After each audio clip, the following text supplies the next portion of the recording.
Noah Makaloloy. I'm a lifetime martial artist, and I'm currently an elite amateur boxer fighting out of the arena.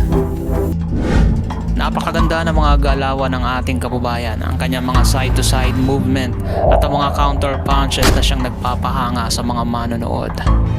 Edward Rodriguez has no answers. Oh, good shot there by Rodriguez. Oh, he gets countered and dropped.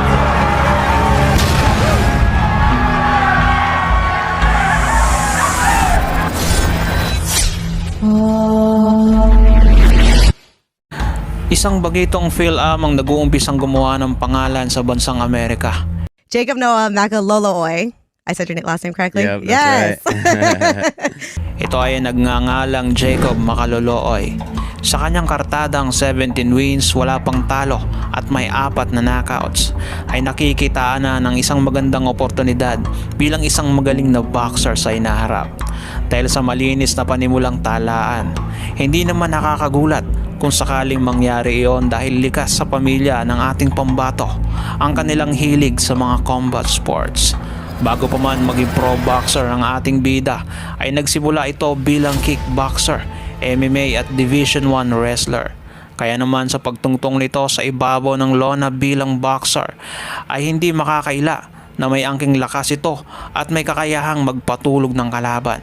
Meron lang naman itong 57.14% knockout ratio sa kanyang talaan. Kasama na dyan ang mapalaban ito sa pambato ng Amerika na si Edward Rodriguez.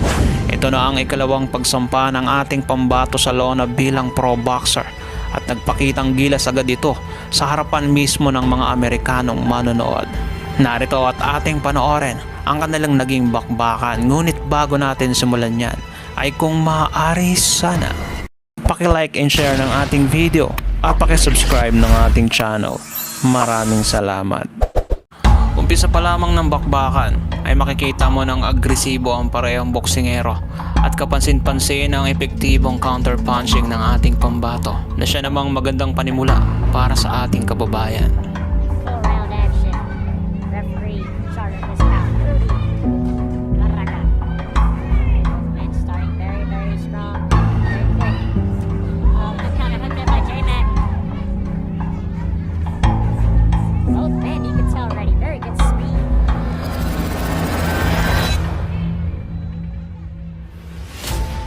You can tell they're all looking for power shots too. Full-round affair. J-Mac looks like Rodriguez, good counter there inside. If he's smiling, you see the smile on J-Mac. Yeah. Rodriguez got to be careful with that left hook. J-Mac already warned him a couple times.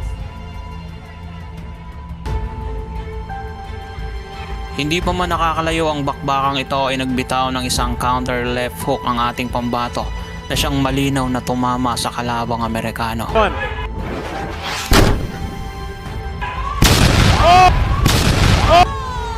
Counter that left J-Mac. And this might be it. Ladies and gentlemen, Rodriguez able to make his feet a little shaky. Gonna buy some time. And let's see if J-Mac can finish him off. Rodriguez does not look good to me, Chris. J-Mac is jamming. That left hook. Very sneaky left hook. Lots of power behind it.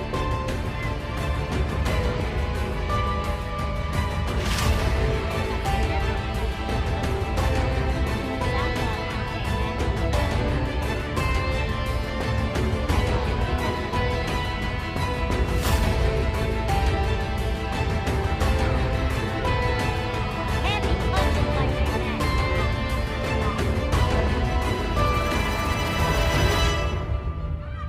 He's very comfortable there, Jill. He's jaded. 1-0. Isang counter left hook na naman ang tumama mula sa ating kababayan. Feel like J-Mac is trying to get something else in there. He stays up. Good shot there by J-Mac. He's gonna try to finish him off. 45 seconds left in this fight. This round. Excuse me. J-Mac is having fun in there. It might be in this fight. You never know. Hey. There goes that left hook once again. That shakes up that left hook at the moment. Bagamat makailang beses na yanig ng ating pambato ang kalabang Amerikano sa unang rounds, ay dito naman sa ikalawang rounds ay hindi alintana ng kano ang suntok ng ating kababayan. Patuloy pa rin itong agresibo na umaatake sa ating pambato. Edward Rodriguez, right? Have you seen anyone else before? Kind of popular stance, so yeah, Oscar's the one that popularized it. I'm just saying, if you're wearing those trunks, you better bring control of this fight. Lands that straight right. I gotta say though, Gio, it doesn't matter what shot. Oh, good shot inside by J-Man. Great combination. Oh, so it started with a jab to the body, ended with a straight upstairs. Napakaganda ng mga galawan ng ating kababayan, ang kanyang mga side-to-side movement at ang mga counter punches na siyang nagpapahanga sa mga manonood.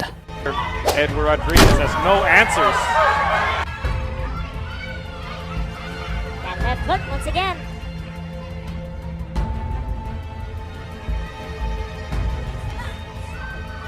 Oh, the hook upstairs once again. Reaching in there, missing. Good check left hook. It almost looks like Rodriguez is overreaching a little bit. That's what J-Mac is able to sneaky those powerful counters. You see him missing that one.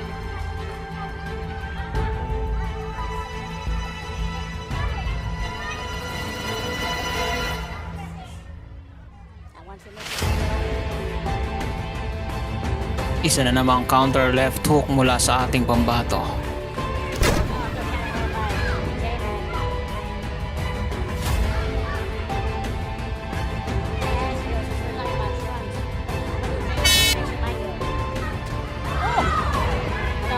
Iron Mike. Yep. Oh, good shot there. Good shot upstairs there. Like I said, Edward Rodriguez. Slowing down. Getting broken down little by little by Jericho. 10 segundo bago matapos ang round 2 ay nabiktima na naman ng Amerikano ng suntok na kanina pang nagpapayanig sa kanya. Oh, good shot there by Rodriguez. Oh, and he gets countered and dropped.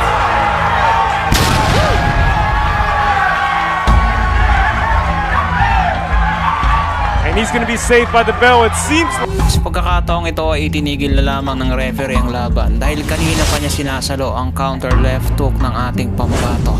Yes!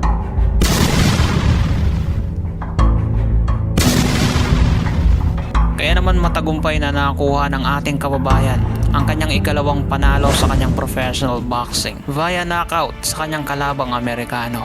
Knockout and still undefeated, Jacob J-Mac Makaloloy! Matapos ang pagkapanalo niyang yan, ay nagkaroon pa ito ng 5 sunod-sunod na panalo. Ang 2 doon ay puro knockouts at ang 3 ay panalo niya via unanimous decision.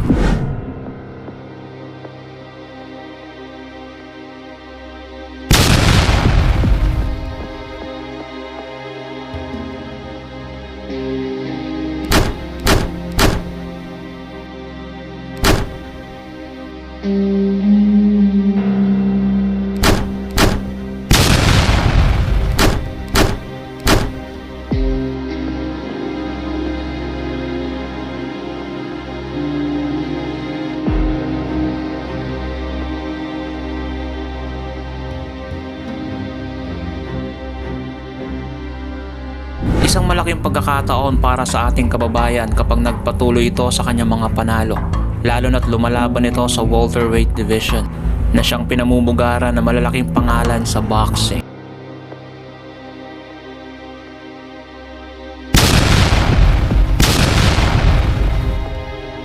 Hindi rin mahirap mangyari ito para sa kanya lalo na't nakabase ito sa Estados Unidos. Ang kailangan lamang niyang gawin ay pagpatuloy niya ang kanyang magandang panalo sa boxing.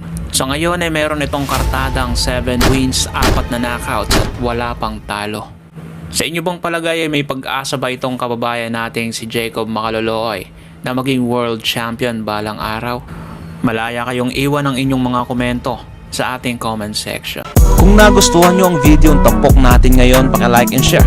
Mag-iwan ka na rin ng comments para sa iyong saloobin. At kung bago pa lamang dito ay paki-subscribe at huwag kalimutang pindutin ang notification bell button para updated ka sa mga umaatikabong videos tulad nito.